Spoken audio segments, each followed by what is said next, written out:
이 시간 함께 나누실 말씀 마가복음 5장 1절에서 20절까지 말씀입니다.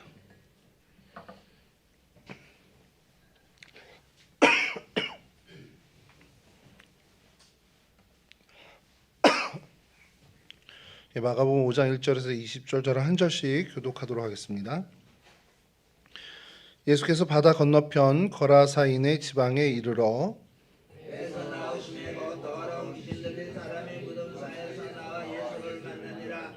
그 사람은 무덤 사이에 거처하는데 이제는 아무도 그를 쇠사슬로도 맬 수 없게 되었으니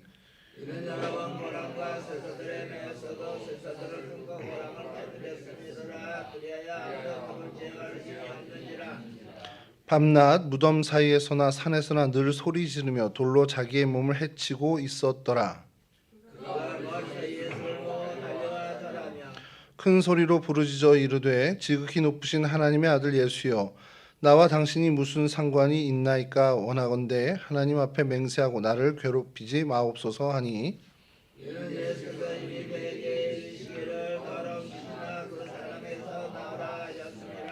이에 물으시되 내 이름이 무엇이냐? 이르되 내 이름은 군대니 우리가 많음이니이다 하고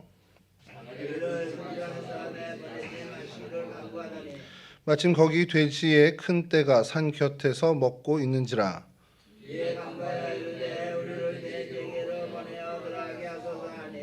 허락하신 데에 더러운 귀신들이 나와서 돼지에게로 들어가매 거의 2,000마리나 되는 떼가 바다를 향하여 비탈로 내리달아 바다에서 몰살하거늘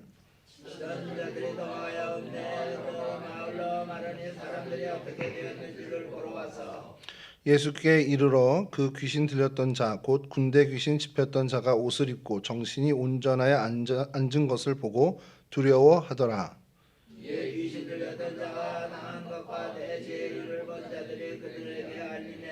그들이 예수께 그 지방에서 떠나시기를 간구하더라.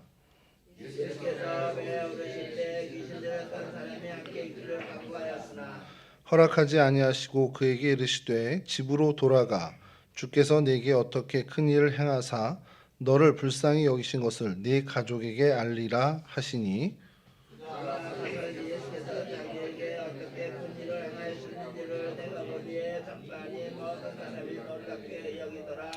아멘. 오늘 저희가 살펴볼 성경의 장소는 데가볼리입니다. 데가볼리는 어느 한 도시나 한 성읍을 지칭하는 것은 아니고요. 이 10개의 도시, 그러니까 데가볼리라는 그 단어 자체가 이제 데카가 열이라는 뜻이고 이제 폴리스가 이제 도시라는 뜻의 이제 데카폴리스가 이제 헬라어인데요. 이렇게 그것을 이제 성경의 표현을 데가볼리라고 하니까 10개의 도시라는 뜻을 가지고 있는 지역입니다. 지도를 하나 보여주시겠습니다. 첫 번째 지도를 보여주시면 이게 성경 자료들을 찾아보면은 데가볼리 하면 이렇게 제일 먼저 뜨는 자료입니다. 10개의 도시인데 이 10개의 도시가 다 여기다 이렇게 어떻게 정확한 것은 아니고요. 이제 추정하는 곳도 좀 있고 그래서 약간 의견이 분분한 부분도 분명히 있습니다만 대략적으로 이렇게 한 10개 도시 정도. 그러니까 이제 갈릴리 호수와 그 요단강을 기점으로 해서 거의 다 이제 동편에 있다라고 보는데 이 스키토폴리스라고 하는 곳 하나만 이 서편에 있습니다. 이게 이제 벳산이라고 하는 저희가 성경에서 하는 지명이랑 이제 같은 곳인데 요런 이제 데가볼리를 이제 저희가 검색하거나 찾아보면 성경의 지도는 요렇게 이렇게 좀 보통 이렇게 나옵니다. 그 다음 사진 하나 좀 보여주시면 이게 구글 지도입니다. 그래서 좀 너무 광범위해가지고요. 이렇게 글씨를 좀 쓴다고 썼는데 아까 보니까 좀 작게 보이더라고요. 그래서 뭐 확대는 좀 이따 할 텐데 이렇게 이제 도시가 분포돼 있다 정도만 보시면 될 것 같아요. 저 위에 이제 다마스커스부터 이 맨 밑에 이제 암만이라고 하는데 여기가 빌라델피아, 그러니까 필라델피아 혹은 빌라델비아로 돼 있고 지금 현재는 이제 암만이라는 도시로 이름 불려지고 있습니다. 그 위에 이제 제라시라고 하는 곳이 있는데 그곳은 이제 거라사. 이렇게 한 10개 도시가 분포되어 있는데요. 이 사진을 계속 좀 띄워놔 주시고요. 이곳은 이제 형성된 것이 알렉산더 대왕 당시 이곳을 정복하고 알렉산더 대왕의 이제 마지막 그리고 사후에 계속해서 이게 지금 건설되면서 이 도시가 이제 거기에 자리 잡게 되었습니다. 그래서 주전 한 200년 초에 가다라, 빌라델피아 이 도시들이 뭐 이제 역사 기록책에 이제 많이 등장을 하게 되고요. 얀네우스라는 이제 알렉산더 얀네우스라는 사람이 있는데 이 도시들을 일부 정복한 다음에 유대인의 지배를 받게 했다라는 기록이 등장을 해요. 그래서 유대인 사람들의 도시가 되는 그러니까 유대 사람들이 거주하는 이제 도시로 이제 자리매김을 했다가 주전 63년에 이제 폼페이우스 저희가 잘 아는 게 폼페이가 이것을 다 점령하면서 유대인에게서 다 뺏고 이것을 로마 통치에 이제 합병을 시킵니다. 로마 이제 제정에 합병을 시켜서 이제 자치권을 부여하는 도시가 됩니다. 사실 그래서 여기가 이제 독립 지역이 되는 처음 이제 어떤 그런 역사를 맞이하게 되죠. 그래서 이곳이 계속 헬라화가 되면서 어떤 유대주의의 영향을 조금씩 이제 좀 벗어나기 시작하게 됩니다. 그러다가 이제 헤롯 대왕이 등극을 하고 이 헤롯 대왕이 로마 황제로부터 이제 허락을 받아서 여기 이제 좀 이따 저희들이 좀 자세히 살펴볼 도시인데 히포스라는 곳과 가다라 그리고 카나타라는 것을 이제 얻게 돼요. 로마 황제로부터 얻게 돼서 이제 유대인 그러니까 유대 헤롯의 이제 영역 안에 이제 들어가게 됩니다. 그렇게 해서 한동안 쭉 잘 가다가 헤롯이 이제 죽게 되면서 그 유대 지역이 갈라지잖아요. 이제 분봉왕들이 세워지고 저희가 잘 아는 아켈라오라든지 뭐 안디바스라든지 이렇게 세워지는데 그 갈라지면서 이 지역이 이 유대 땅 유대 사람들의 어떤 그곳에서 벗어나게 되는 그 역사를 갖게 되고 그것이 이제 계속해서 쭉 가게 되죠. 그리고 예수님의 공생의 당시 이제 유대 왕의 어떻게 보면 지배하에 있지 않는 전혀 새로운 지역으로 있는 그 상태에서 예수님의 공생의 활동 당시가 이제 시작이 되는 겁니다. 이 도시의 10개라고 이제 돼 있는데 뭐 학자들에 따라서는 이 도시 연맹이 14개 도시 정도까지도 늘어났다라고 이제 보는 견해도 있고요. 근데 뭐 그것도 확인된 건 아닙니다.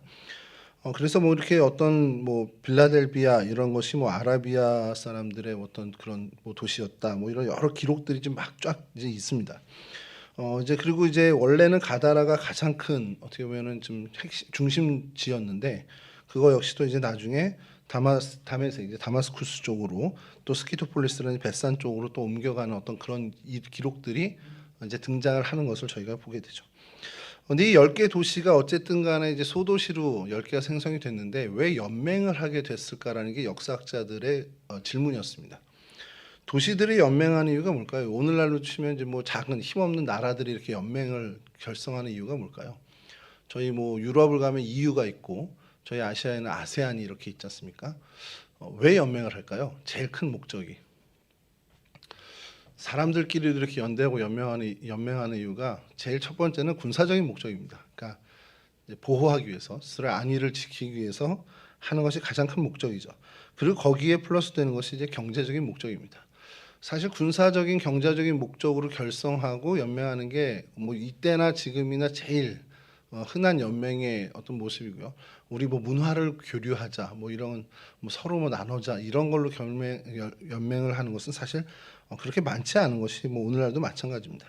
그래서 이 연맹에 가입한 도시들이 앞서 말씀드린 것처럼 뭐 스키토폴리스, 뭐 히포스, 가다라, 벨라, 빌라델비아, 거라사, 디온, 카나타, 다메섹, 라파나. 뭐 성경에도 나오지 않는 지명들도 많이 있어서 저희가 좀 어렵지만 뭐 이걸 다 외울 필요는 없죠. 그래서 이렇게 10개 도시가 그러한 목적으로 연맹을 거치고 그래서 그 지역이 데가볼리라는 지역이 됐다라는 그 정도만 저희들이 좀 알면 될 것 같아요. 성경에 그럼 데가볼리가 어떻게 언급되었는지를 좀 보면 몇 군데 안 나옵니다. 그래서 첫 번째가 마태복음 4장 23절에서 25절에 등장을 하는데요.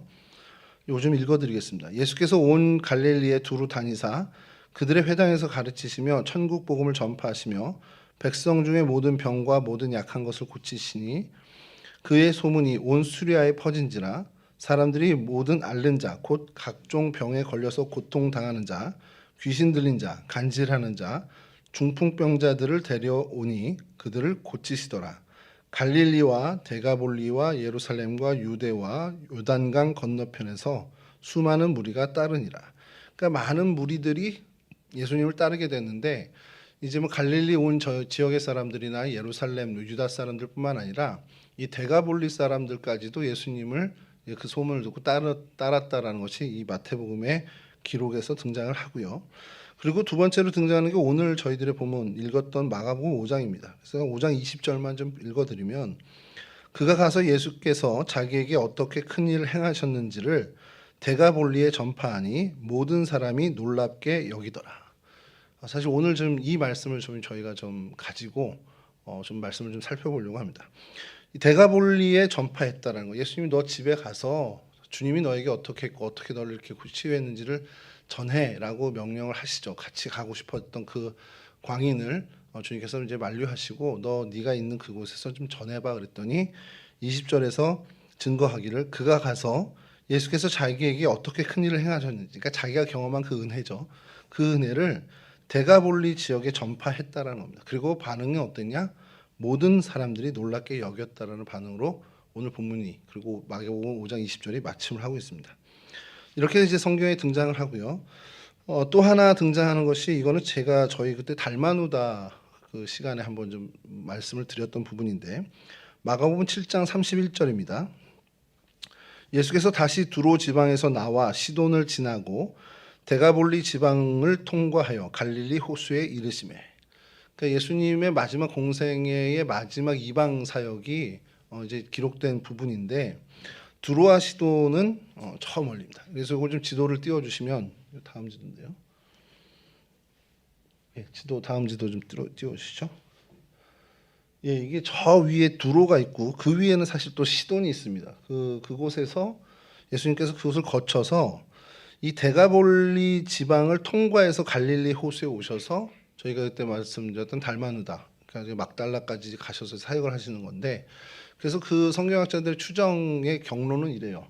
그 두로에서 시돈을 거쳐서 이 갈릴리 지역, 이 게데스 쪽으로 오시지 않고 이렇게 쭉 돌아와서 그러니까 분봉한 빌립의 영토죠. 그쪽으로 돌아서 이 데가볼리 쪽으로 와서 이제 히포스 요곳을 이제 지나서 갈릴리 그 쪽으로 가시지 않았겠냐라는 게 성경학자들의 이제 공통된 어떤 견해입니다. 그래서 그때에 이 데가볼리 지역을 거치셨다는 것, 지나가셨다라는 것을 성경에서 증언을 해주고 있죠. 그래서 데가볼리 지방은 어떻게 보면 예수님의 그 마지막 사역, 이방인 사역에 대한 어떤 그곳에서 주님께서도 어쨌든 간에 지나가셨던 그곳으로 좀 추정을 하는 겁니다. 이곳에는 오늘 본문에도 나오지만 돼지를 치는, 그러니까 돼지를, 그러니까 뭐 돼지는 뭐죠? 돼지우리라고 그러나요? 뭐 소는 외양간이고 말은 마곡간인데 돼지는 제가 지식이 짧아서 그건 잘 모르겠는데 그냥 돼지우리도 있고 근데 이제 이렇게 방목 비슷하게 했던 모양이에요. 그래서 그 돼지를 길렀던 그것은 이제 이방인 지역이었다라는 걸 이제 암시하는 겁니다. 이곳이 돼지를 기르는 그런 사람들도 살고 마을에 그런 사람들이 있었다는 그러니까 유대 사람들의 전통적인 모습은 분명히 아니라는 겁니다. 그래서 그런 것들로 이 지역이 이방인들의 지역이었겠구나라는 생각입니다. 성경학자들이 이 부분을 보다가 그럼 이 데가볼리는 도대체 어디? 그러니까 헤롯이 죽고 나서 이제 분리가 될 텐데 그럼 어느 분봉왕 쪽에 속했냐라는 것이 이제 질문이었고요. 그래서 여러 자료들 속에서 찾아낸 것이 이곳은 어디에도 속하지 않게 됐다라는 겁니다. 그래서 그 다음 지도 보여주시면 이게 당시에 그러니까 예수님 활동 당시에 분봉왕들의 이제 영역이라고 보시면 됩니다. 그래서 전통적으로 아켈라 그 원래 헤롯이 전체를 다 했는데 그의 이제 적자죠 적통 후계자가 아켈라오가 그래서 여기는 이제 분봉왕이라보다는 이제 요즘 성서학자들은 버금왕이라고 이제 표현을 하더라고요. 그러니까 버금 간다라는 거죠.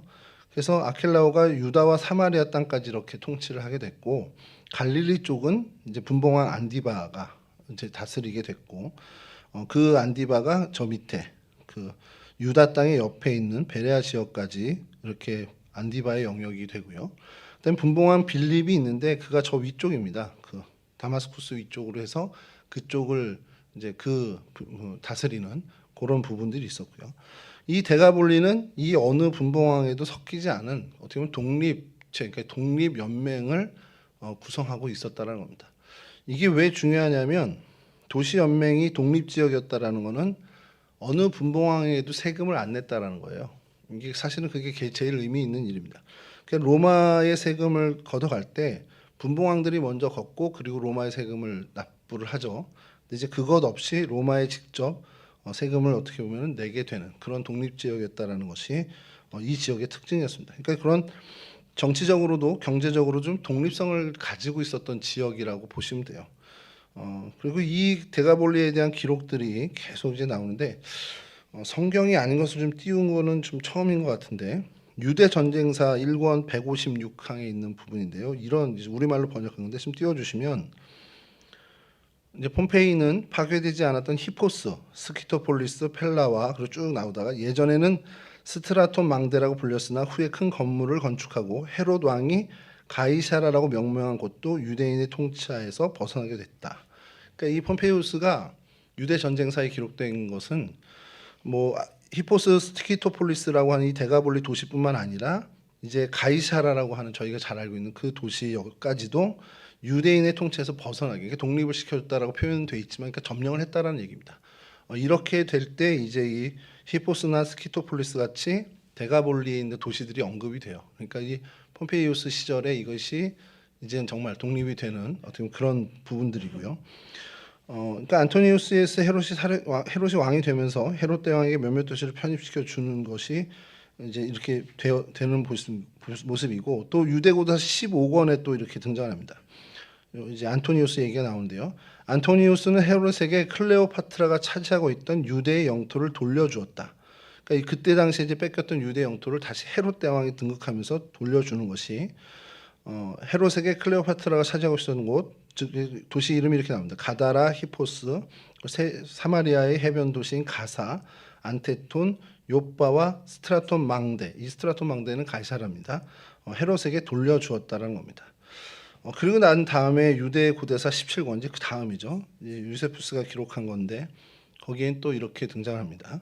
그리고 가사, 가다라, 히포스 등의 헬라권 지역은 아켈라오의 통치 지역과 구별하여 수리아 지역에 합병시켰다. 그러니까 분봉왕의 휘하에 두지 않고 수리아 지역에 이제 독립적으로 나눴다는 겁니다.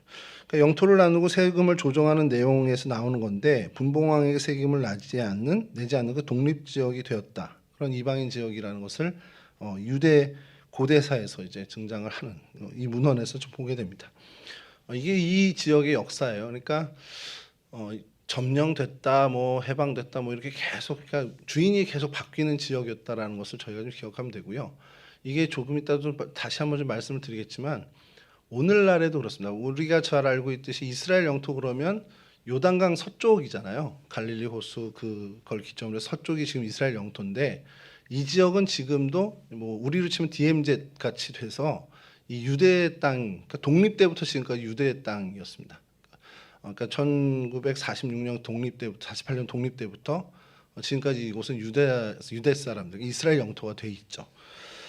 근데 이 지역을 연구하면서 성경학자들 그리고 저희들도 마찬가지지만 읽을 때마다 조금씩 의아한 것이 있어요. 제가 성경 공부를 하거나 할 때 이 거라사 광인이라고 보통 이렇게 저희들이 외우죠. 이 소제목을 거라사 광인으로 외우는데 마태에서는 여길 가다라라고 얘기를 합니다. 가다라 지방이라고 얘기를 하고 그다음에 오늘 마가복음과 누가복음은 거라사인의 지방 혹은 거라사인의 땅이라고 이렇게 지칭을 해요. 그러니까 같은 지역에서 분명히 일어난 일일 텐데 왜 지칭하는 지역이 다를까? 이제 이것이 사실은 저희들이 성경 읽을 때 조금 헷갈리는 부분인데 이것도 좀 사연이 있더라고요. 역사학자들이 연구한 이제 견해들은 이렇습니다. 다음 사진 보여주시면 아까 그 지도를 좀 확대한 지도인데요. 예. 여기 네모 박스 친 데가 이제 가다라가 속한 그 데가볼리의 10개 도시 중에 하나인 가다라가 속해 있고 또 그 외에 보이진 않지만 히포스가 수시다라고 하는 이제 수시타 혹은 서시타라고 하는 그 도시가 있는 그 지역을 이제 네모 박스를 쳐놓은 겁니다. 이 거라사 광인이 벌어진 도시가 어디냐 그러면 저 학자들이 이제 추정하는 것은 지금 현재 쿠르시, 그러니까 게르게사라고 부르는 그 마을이라고 이제 추정을 해요. 그러니까 히포스에서 되게 가까운, 히포스에서 거의 이제 보이는 그런 동네입니다. 그러니까 이따 사진을 보여드리겠지만 갈릴리 호수에 아예 그냥 붙어 있다고 생각하면 됩니다. 이제 그 곳인데 그곳에서 일어난 일이 분명한데 마태는 가다라 지방이라고 하고 마가복음과 누가복음에선 거라사인의 지방 혹은 거라사인의 땅 이렇게 얘기를 하죠. 역사학자들이 이제 고민이 돼서 이걸 찾아본 건데 역사의 어떤 그 흔적들은 찾았는데 이 쿠르시에서 벌어진 이 지역의 마을 구성원들이 그런 어떤 사람들이었냐? 이 데가볼리에서 사실은 가장 큰 도시라고 치면 이제 거라사입니다. 거라사가 가장 이제 큰 지방 그 지역의 도시인데 이 거라사 사람들이 거라사에만 사는 것이 아니라 이 데가볼리 전역에 퍼져 살았어요. 그러다 보니까 이 쿠르시라는 곳에도 이 거라사 사람들이 이주해 와서 살고 있던 동네가 있었는데 그게 쿠르시였습니다. 그 지역까지 와서 이제 마을을 건설하고 산 거죠. 그러니까 이제 누가나 이제 마가는 그 땅에 사는 사람들이 거라사 출신 사람들이다 보니까 이 쿠르시에서 이 거라사 광인, 그때는 거라사 광인이라고 지칭을 안 했겠죠. 어쨌든 그 군대 귀신 집힌 자가 그곳에서 하는 것을 예수님이 치료해 줬는데 그때 거라사 사람들이 고 있었던 동네라는 거죠. 그래서 그것을 기억하면서 기록할 때 거라사인의 지방이야. 거라사인들의 땅이야. 이렇게 지목을 합니다. 그럼 마태는 왜 하필이면 가다라라고 했을까?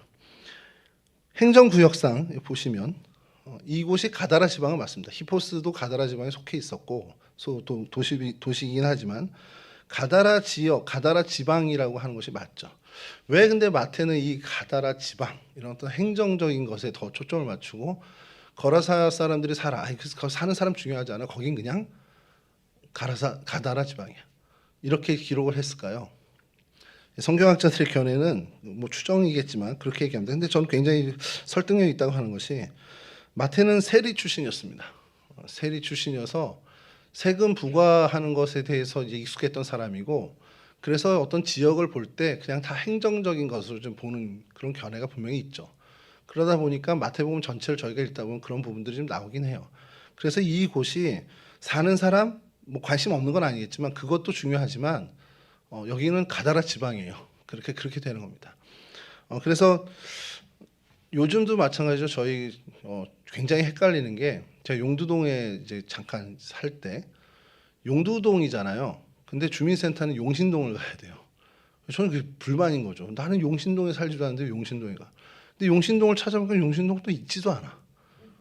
용신동이 어디에 그랬더니 없어. 근데 왜 용신동에 그랬더니 용두동, 신설동 합쳐서 용신동인 거예요. 그러니까 이게 저한테는 되게 불편했던 거거든요. 그러니까 저는 어려서부터 이렇게 뭐 행정적인 사람은 아니지만 이게 구분이 안 되고 이렇게 뭉뚱여서 하지? 이게 저기 강북에 가도 그래요. 미아동이 1동에서 6동, 8동까지가 아마 있었는데 송천동, 삼각산동이 이제 생겼어요. 제가 고등학교 다닐 때는 그게 그런 동이 없었거든요. 근데 주민센터는 송천동 주민센터, 또 삼각산동 주민센터. 근데 분명히 이제 미아 몇 동이 이제 그렇게 바뀌었겠죠. 근데 여전히 저는 잘 모르겠는데 무슨 행정동이 따로 있고 뭐 이렇게 따로 분리한다고 그러면서 얘기를 하더라고요. 저는 그게 좀 불편했는데 마태도 아마 그랬던지 모르겠습니다. 마가나 누가는 거기에 사는 사람, 그 사람들이 건설한 마을이 거라사 사람들의 땅이었고 거라사 사람들이 사는 지방이야 이렇게 얘기하는데 마태는 그의 어떤 태생 자체가 그의 직업 자체가 세리다 보니 거긴 가다라 지방이야. 이렇게 이제 기술한 걸로 성경학자들은 보고 있습니다. 근데 굉장히 저는 설득력 있게 보거든요. 그래서 이 이야기가 제가 어려서부터 봤던 가다라가 맞아, 거라사가 맞아 했던 그 질문을 싹 해결해 주더라는 겁니다. 그래서 이 부분들에 대해서 좀 헷갈렸던 것들은 이런 성경의 그 내용이 다루지 못하고 있으면 성경의 이야기를 보조할 수 있는 역사 자료라든지 어떤 고대 전승들 같은 경우에서 저희가 찾아내는 경우가 이렇게 가끔씩 있습니다. 성경학자들의 뭐 물론 성과겠죠. 자, 그리고 오늘 우리가 읽은 본문의 마지막에 치유받은 이 사람이 데가볼리 지역에서 예수의 복음을 전했다라고 이제 기록하면서 마무리하고 있습니다. 사실 오늘은 이 부분, 이 절을 가지고 저희가 좀 말씀을 좀 나누고 좀 살펴보려고 하는 거예요. 여러분, 이 사람이 예수의 복음을 전했습니다. 예수님이 나에게 행하신 놀라운 일을 전했어요. 그러면서 사람들의 반응은 어땠냐면 놀랬습니다. 그 놀란 반응은 결국 예수님의 복음을 받아들인 사람들도 있다라는 것이죠. 그렇다면 여러분, 이 복음을 받아들인 사람들이 모여서 뭘 하겠습니까? 예배를 드리기도 하고 예수님의 말씀을 또 경청하려고 하면 기록된 말씀을 들으려고도 하겠죠. 그래서 교회 공동체가 세워지게 되죠. 교회 공동체가 세워지게 되면 뭐 회당의 형태가 됐던 어떤 건물의 형태가 됐던 이들이 이제 교회 예배당을 짓게 되는 것이 자연스러운 이제 수순입니다. 그럼 이 사람이 데가볼리에서 자신이 받은 은혜 이 부분들을 전파했고 그래서 사람들이 예수님의 그 복음을 듣고 놀라워하는 반응을 보였다면 분명히 그 안에 크리스찬들이 생겼을 거고 그 얘기는 곧 그곳에 교회들이 세워졌을 거라는 겁니다. 그러면 찾아야죠. 데가볼리에서 교회가 어디 세워졌는지. 그래서 발견한 이제 성서 고고학자들의 성과입니다. 이들이 발견한 것이 이 아까 말씀드린 수시타, 이제 아람어로는 수시타라고 하고 헬라어로는 히포스라고 하는 이곳이 발견이 됐습니다. 거기서 교회 터가 발견이 됐어요. 아주 큰 교회 터가 발견됐습니다. 그리고 그곳에 집중적으로 교회 터가 발견된 것이 성서 고고학의 어떤 발굴 현장이기도 했고 다른 곳은 사실은 뭐 이제 영토가 아니다 보니 이제 성서 고고학자들이 가서 하기가 좀 제한적이기도 해서 이곳에 집중되기도 했지만 한 7개에서 9개 정도의 교회가 이제 유적으로 발견이 됩니다.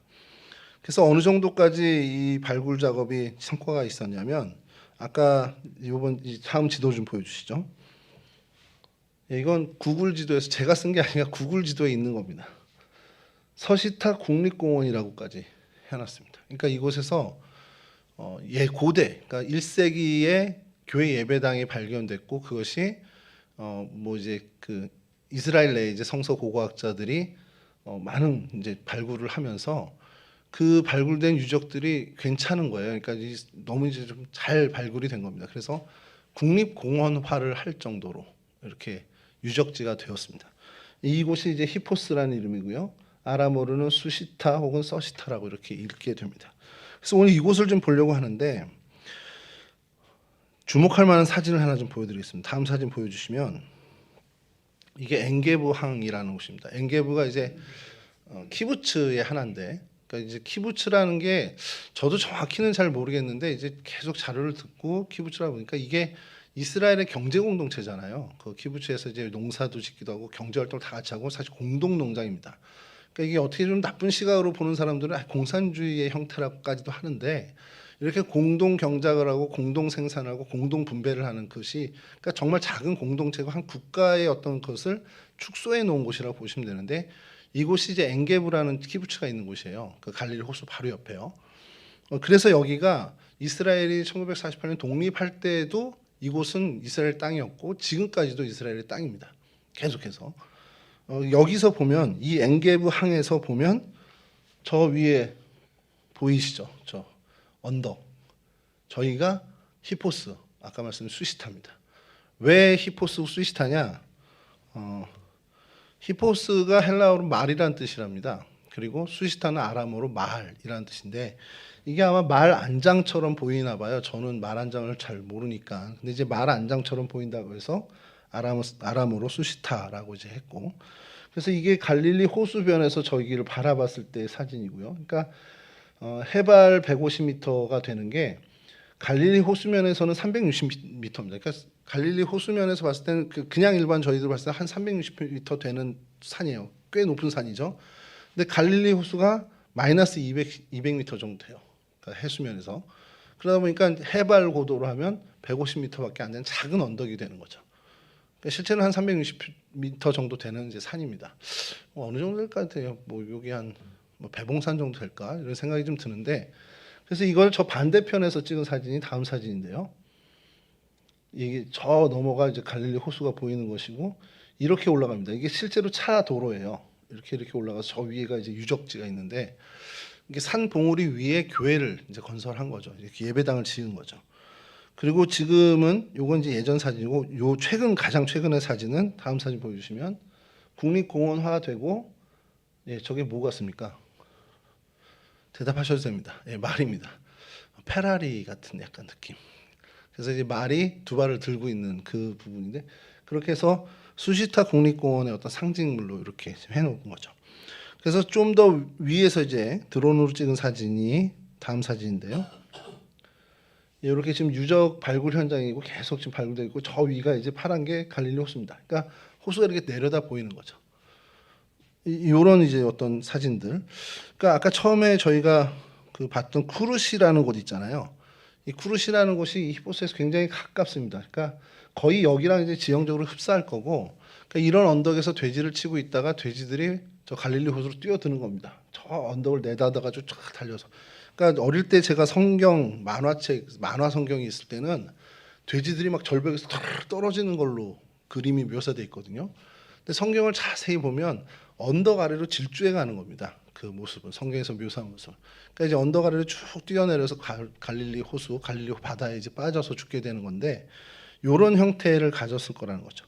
그래서 좀 더 멀리 이제 측면에서 본 사진은 실제로 그 유병용 목사님이 드론을 띄워서 찍은 사진인데요. 다음 사진 보여주시죠. 예, 이렇게 돼 있습니다. 이게 꽤 규모가 커 보이지 않습니까, 여러분? 예, 요 다음 사진 먼저 잠깐 보시면 예, 이건 이제 그 갈릴리 호수가 가까이 보이는 이제 사진 하나 제가 넣은 거고 아까 좀 전에 봤던 그 사진이 어느 정도 규모냐면 다음 사진 보여주시면 초기에 발굴팀이 이제 그 현장에서 지도를 그린 거예요. 발굴하면서 이제 이게 남아서 스캔을 떠서 아마 이제 자료를 보관하시는 것 같은데 이게 초기 발굴 지도인데 뭐 유방현 장로님이나 봐야 알지 저는 몰라요. 봐도 모르겠더라고요. 그래서 저게 뭔데 무슨 표시예요? 막 이랬는데 다음 지도를 보여주시면 이제 약간은 이제 조금 초기화 이제 발전된 발굴 지도입니다. 그래서 정확하게 이렇게 뭐 이렇게 방도 표시가 돼 있고요. 그리고 또 뭐 이렇게 해가지고 뭐그 하수도 표면이나 이런 것들이 있고 길이 이렇게 정확히 나오죠. 그래서 여기에 이제 그 어느 정도냐 이제 그 길이를 잰 것이 그 위에 이제 덧입혀서 스캔을 한 건데 보여주시죠. 다음 사진 보시죠. 예, 이게 가로라고 해도 세로라고 해도 하여간 이제 짧은 폭이 한 200m 정도 되고 긴 쪽이 한 600m 정도 되는 상당히 넓은 땅입니다. 그곳에 예배당이 있었다라는 겁니다. 그래서 이걸 좀 입체적으로 다시 보여드리면 다음 사진 보여주시면 이렇게 중간이 한 170m 그리고 한 600에서 650m 정도 되는 그러니까 산 위에 저런 평지가 있는 거예요. 거기에 예배당을 지었었던 거예요. 뭐 비잔틴 시대까지 이어졌던 것으로 이제 추정을 하고 있고요. 그래서 여기에 발굴된 이제 유물들을 입구에다 전시해 놨습니다. 다음 사진 보여주시고 요거 이제 가까이 찍는 거고 또 다음 사진 보여주시면 이제 조금 멀리서 입구 쪽 예, 다음 사진 보여주시죠. 예. 이렇게 전시를 해놔 현재 그렇게 해놨습니다. 그러니까 국립공원화하면서 이런 유물들까지 다 정리 정돈을 뭐 그렇게 얘기를 합니다. 그래서 한 그 7에서 9개, 그러니까 현재 한 8개 정도가 이 근처 요 봉우리를 중심으로 해서 한 그 주변에서 묘지도 발견되고요. 교회 터가 한 7에서 8개 정도가 이제 발견이 됐는데 비잔틴 시대에는 여기에 이제 비숍이라고 하는 이제 감독이 거주했던 그 감독 교회가 있었던 것으로 기록되어 있고 역사 기록에 또 재미난 것이 365년 대지진이 일어납니다. 그 대지진이 일어나서 정확히 이제 기록이 돼 있더라고요. 365년 대지진이 일어나서 이제 피해를 입었는데 그래도 그렇게 치명적이지 않았던 모양이에요. 그래서 계속 그 도시의 명맥을 이어갔다라고 합니다. 이 히포스라는 도시가 이어져 갔고 그리고 난 다음에 749년 뭐 그 얼마나 정확히 해놨냐면 1월 18일 대지진이 또 발생을 했답니다. 그래서 그때 피해를 입고는 도시가 회복을 하지 못했다라는 이제 기록이 남아 있습니다. 19세기 초에 이 말 모양 혹은 이제 낙타 등 모양으로 이제 추정해가지고 사람들이 이렇게 그 표현할 때 뭐 이제 히포스라는 표현을 안 쓰고 이제 뭐 감라 뭐 이렇게 해가지고 이렇게 쓰면서 요세푸스의 기록과는 조금 어긋나는 기록들이 좀 있긴 한데 그냥 낙타 등 모양과 말 모양, 말 안장 모양 이렇게 해서 같은 곳으로 이제 추정하는 것이 성서 고고학자들의 일관된 어떤 그 모습이고요. 말씀드렸던 것처럼 1937년부터 엥게북의 이 키부츠가 건설이 되면서 그 사람들이 사실 조금씩 발굴해서 이 자리를 찾은 거고 그리고 나서 1948년 독립돼서 이곳이 계속해서 이스라엘 땅이 되고 그러면서 이 고고학 발굴을 시작을 했는데 본격적으로 1951년에 고고학적인 발굴을 시작해서 아까 처음 봤던 그 고고학 발굴지도 있잖아요. 이제 그게 그때 이제 시작된 거고 지금 1999년부터 현재까지는 하이파 대학에서 이것을 이제 맡아서 계속해서 발굴하고 또 복원까지도 함께 진행하고 있습니다. 나중에 뭐 기회가 되면 그 복원했던 그런 어떤 모습들을 좀 보여드리면 좋은데 그게 이제 영상으로만 좀 있어서 영상을 보여드릴까 하다가 또 설교 길어진다고 혼내실까봐 영상은 이제 좀 다음에 혹시라도. 그래서 고고학자들의 숙제가 좀 있어요. 이 데가볼리라는 곳에 아직 발견하지 못한 것이 예배당이라는 걸 발견했는데 이 데가볼리가 헬라 도시가 되기 위해서 필수적으로 있어야 되는 것이 이제 극장이어야 됩니다. 그러니까 오늘날 이제 그 영화 보는 극장이 아니라 저희 이렇게 왜 원형 극장처럼 이렇게 사람들이 이야기하고 하는, 그리고 공연도 하고 하는 그런 자리가 어디 있었는지를 한 두세 곳 정도 추정을 하는데, 그것을 좀 발굴하는 것이 하나의 숙제고, 비잔틴 시대 교회가 왜 이변이 많은지, 그리고 이곳에 왜 이렇게 무덤들이 많은지에 대해서도 이제 찾아내야 되는 것이 고고학자들의 숙제입니다. 정확히 2023년 3월 29일, 그러니까 1년 조금 더 넘었네요. 이제 2년 다 돼가는 2023년 3월 29일 정식 국립공원으로 개장이 됐습니다. 이거 서시타 국립공원으로 개장이 됐습니다. 이게 이제 요 데가볼리에서 그래도 교회의 유물이 많이 발견된 이 히포스에 대해서 저희가 좀 설명을 드렸고요. 히포스에 대해서 얘기한 것이 왜냐하면 어쨌든 이 거라사 광인이라고 표현하는 게 맞는지 모르겠습니다만 성경에 그렇게 돼 있으니까 이제 사람들이 이제 표제를 그렇게 해놨으니까 그가 받은 은혜를 전파하면서 교회들이 생겨났고, 이 히포스에 있는 교회들이, 그 교회 공동체가 그의 영향을 받을 수도 있었겠구나라는 가능성으로 이 히포스를 좀 살펴보게 된 겁니다. 여러분, 이 히포스, 데가볼리 말씀드렸던 것처럼 10개의 성읍이 하나의 지역을 형성한 어떤 헬라의 자치 단위, 그러니까 자치 도시의 연맹이라고 보죠. 데가볼리에는 뭐 외딴 곳에 이제 어떻게 보면 중심이 아닌 외딴 곳에 있는 그런 것처럼 보이긴 되는데, 여하튼 이 집단으로 이방인들이 거주하던 이곳에 이 오늘 본문에 귀신 들린 자 한 사람이 등장을 합니다. 거라사 지방, 뭐 마태는 말씀드렸던 가다라 지방이라고 표기도 했고요. 근데 뭐 이제 그건 이미 설명드렸으니까 뭐 아시겠지만, 여하튼 이 지역에 뭐 우리 표현으로 나쁘게 하면 미친 사람, 뭐 귀신 들린 사람, 이런 사람이 하나 등장을 하고, 어느 정도로 이 사람이 악령의 지배를 받았는지 묘사를 하는 게 되게 구체적이죠. 쇠사슬과 고랑으로 묶어도 소용없는 사람, 그리고 무덤 사이를 뛰어다니면서 그곳에서 거처하고 소리를 지르는, 전혀 상식적이지 않은, 우리의 생각으로는 도무지 이해되지 않는 그 삶의 행태를 보이고 있는 사람이었습니다. 소리만 지르면 다행인 게 자기를 자해하는, 돌로 자기의 몸을 해하는, 뭐 돌로 긁었다가 아니고요. 정확히 헬라어 표현을 하면 돌로 자기를 찍는 겁니다. 계속. 그래서 찍어서 뼈를 부러뜨리기도 하고 피부를 이렇게 하기도 하는, 피를 내는 그러한 몸으로 스스로를 해하고 있는 모습을 이제 보이는, 그러니까 철저하게 악령의 지배를 받고 있는 사람이라는 거죠.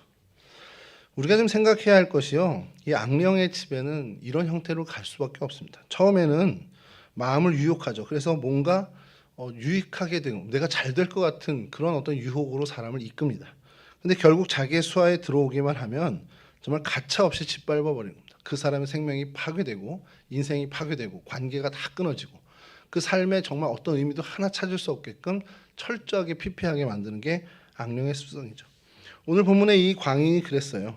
악령에게 완전히 예속돼 있어서 그 악령이 시키는 대로, 그 악령이 원하고 요구하는 대로만 움직이는 삶을 정말 아무 의미 없이, 의미를 찾는 게 아니라 정말 피폐해지는 인생을 살고 있었습니다. 이건 달리 얘기하면 악령에 사로잡혔다이지만, 그걸 다르게 얘기하면 예수를 잃고 살았다는 것, 예수와 무관하게 살고 있다는 것으로 얘기할 수 있죠. 그를 회복시킬 수 있는 유일한 길은 예수 그리스도밖에 없습니다. 우리 성경에서도 그것을 우리에게 이야기하고 있는 거죠. 이 악령의 올무에 사로잡힌 자들이, 이 거라사 광인뿐만 아니라 모든 사람들이 이 어떤 평화를 놓치고 마음이 피폐해지고 인생이 피폐해지는 이 모든 일들 속에, 악령의 지배받고 있는 이 속에서 그가 회복될 수 있는 유일한 길은 예수 그리스도를 만나는 것밖에 없다는 것이죠. 여러분, 마치 이 광인의 모습은 오늘 저희들이 살아가는 이 세상의 모습과도 다르지 않다라는 것이 성경의 이야기죠. 예수를 몰라서, 예수와 무관해서 정말 죄악에서 헤매는 이 광인의 모습이 오늘 인류, 우리의 이 땅, 예수를 정말 무관하게, 예수를 관심 안 갖고 살아가는 이 땅의 사람들의 모습이 아니겠냐라는 거예요. 그 마음에 예수가 없고 악한 영에 사로잡혀 있기 때문에 오직 땅의 것만 관심을 갖습니다. 망령되고 허탄한 것들만 쫓아서 실제로는 그들의 영혼이 유리하며 방황하는 영혼으로 살아가는 것이 오늘 현대인의 모습들이라는 거죠. 세상의 풍속을 따라서 정말 썩어질 육신만을 추구하는 삶, 정말 아무 의미를 찾지 못하고 결국엔 마지막에 가서 허탈하고 아무것도 찾지 못하는 그런 삶으로 살아가는 그런 어떤 악령의 종, 사단의 종의 모습으로 살아가는 오늘날의 사람들을 저희들은 곳곳에서 발견을 합니다. 뭐 이건 뭐 오늘 설교 준비해서는 원고에 전혀 없었던 건데 어제 제가 밤샜습니다. 30분 잤어요. 왜 그렇게 됐는지 다 아시겠지만 제가 설교는 이걸 준비해 놨잖아요. 그리고 밤에 그 모습을 계속 보면서 오늘 설교는 계속 제 염두에 있었으니까 막 맴돌고 있었으니까 그 관점으로 계속 어제 그 사건들이 보이는 거예요. 야, 진짜 제대로 귀신 집힌 건가? 뭐 진짜 악령의 지배를 받는 건가? 차라리 술 한잔하고 와서 술 취해서 저랬다면 이해가 되겠는데 정신 멀쩡한 사람인데 왜 저러지라는 생각이 드는 정도로 그럼 이거는 저는 이제 설교를 준비하고 계속 거기에 이제 꽂혀 있으니까 야, 이거 진짜 악령의 지배받는 거야? 라는 생각이 드는 근데 그분만 그런 게 아니잖아요. 오늘 이 세상에 그런 분이 정말 많아요. 우리 뭐 제 주변에는 그래도 다행히 별로 없습니다만 언론과 여러 이야기들 보면서 그냥 길 가는 사람 푹 찔러서 죽이는 사람도 있고요. 그냥 차로 돌진해서 여러 사람들 그냥 아무 관계 없는데 그냥 돌진해가지고 백화점 앞에 있는 사람들 치우고 중국에선 또 별의별 일들이 또 일어나더라고요. 이거는 도대체 어떻게 설명을 해야 되지? 아, 이게 걸어서 광인가 뭐가 달라? 이런 생각이 이제 드는 어제 밤을 보냈습니다. 여러분 오늘날 우리를 둘러싸고 있는 이 세계를 보면 악한 영에 붙잡혀 있어서 정말 빛보다는 어둠에 거하려고 하는 그 습성들을 가진 사람들이 부지기수로 많습니다. 소돔과 고모라를 방불케 하는 온갖 불법과 불이 정말 패단과 타락이 사실 곳곳에서 일어나고 있습니다. 제 친구들 중에는 자기는 종교 없다 이렇게 얘기하는 사람도 있어요. 그러니까 뭐 난 아무나 난 무교야 뭐 이렇게 얘기하는데 실제로는 그렇지 않습니다. 그러니까 어떤 사람들이도 그 안에 종교의 씨앗은 다 갖고 있어요. 그래서 하나님을 섬기는 게 아니라면 종교가 없다고 하는 것은 결국엔 우상을 좀 쫓는 겁니다. 자기 어떤 욕심이 우상이 될 수도 있고요. 여러 가지가 우상이 될 수 있지만 어쨌든 하나님을 따르지 않는 것이지 그 안에도 뭔가 따르는 것이 있다는 거예요. 어떤 가치가 분명히 있다는 겁니다. 그러면 그곳엔 어떤 곳이 되냐? 주님이 없다면 주님을 믿지 않고 예수가 없는 곳이라면 결국 그곳은 악령이 사단이 왕노를 할 수밖에 없는 그런 자리라는 겁니다. 그러니까 예수를 떠나 살면 악령의 지배를 받을 수밖에 없다라는 거예요. 아무리 인문학적으로 고고하고 또 상식적으로 산다 한들 겉으로 드러나지만 않았을 뿐이지 그 인생 역시도 유리하며 방황하는 영혼일 수밖에 없다는 것을 우리가 기억해야 한다는 겁니다. 예수님만이 참된 치유자라는 것을 오늘 사건에서 보여줍니다. 있던 거라사 광인의 이 회복되는 모습을 통해서 이러한 모든 어떤 귀신 집혀서 정말 발광하는 인생, 그 인생을 바로잡을 수 있는 것은 주님밖에 없다라는 것을 우리에게 이야기하고 있죠. 예전에 이제 학교를 다닐 때 한 목사님이 얘기해 주시는 것이 정말 어떤 귀신의 뭐 악한 영에 사로잡힌 것과 정말 정신 이상적인 어떤 부분에 있어서 나타난 현상들을 정말 영적 지혜로 잘 바라봐야 한다는 거예요. 이게 정말 이 사람이 마음이 아파서 정신적으로 문제가 있어서 아파서 저러는 건지 아니면 진짜 영적으로 문제가 있어서 저러는 건지를 우리가 정말 면밀하게 잘 봐야 돼요. 정말 조심스럽게 봐야 한다는 겁니다. 근데 우리가 어쨌든 간에 우리는 예수를 믿는 사람이고 성령에 거하는 사람이다 보니 그가 어떤 뭐 육체적인 병으로 인해서 아픈 것이든 아니든 간에 물론 이제 병원은 무조건 가야죠. 가서 치료를 받아야 되는 방법을 택해야 되지만 그를 위해 기도하는 것은 멈추지 않아야 한다는 겁니다. 내 주변에 누군가가 뭔가 피폐해진 삶을 살고 의미 없는 삶을 살고 어려워지는 삶을 산다 그러면 우리는 그를 위해서 기도해야 됩니다. 낫게 해주세요 기도하는 거죠. 그러나 그 기도가 어떻게 바뀌어야 됩니까? 그가 주님을 만나고 주님이 그를 지배해 달라는 기도로 바뀌어야 됩니다. 그것이 어떤 병이 되었던 육신의 연약함이 되었던 악한 영의 문제가 되었든 간에 주님만이 해결해 주신다는 믿음을 우리는 가져야 되죠. 왜냐하면 우리가 먼저 그런 주님을 만나서 우리는 이 거라사 광인이 회복된 그 은혜를 누리는 사람들이기 때문에 먼저 은혜를 받은 우리는 그 은혜를 이 거라사 광인처럼 내 집, 내 지역에 가서 전해야 할 의무가 있다고 그리고 그것을 행해야 하는 사람들이기 때문에 그렇습니다. 전도하세요가 아니에요. 뭐 가서 야 예수가 이러면 우리의 삶으로 받은 은혜를 계속 나눠야 되는 겁니다. 이 대가볼리에 있는 이 광인이 이 거라사 광인이 그와 같은 일을 한 거예요. 자기가 받은 예수의 은혜가 자기의 심령을 차고 넘쳐서 그 은혜를 곳곳에 나누고 다닌 겁니다. 그리고 그 은혜를 나눈 사람들은 놀라며 예수의 제자들이 되었다라는 것이죠. 오늘을 살아가는 저희들 정말 이 땅은 그 한 사람의 영혼보다 2,000마리 돼지를 더 아끼는 그런 가치관으로 사는 세상입니다. 한 사람이 죽든 말든 그 사람이 어떻게 처하든 관심 없어요. 내 2,000마리 돼지만 안전하면 됩니다. 그러나 주님은 그와 정반대시죠. 2,000마리가 죽든 말든 상관 안 하시고 그 한 사람을 살리는 분입니다.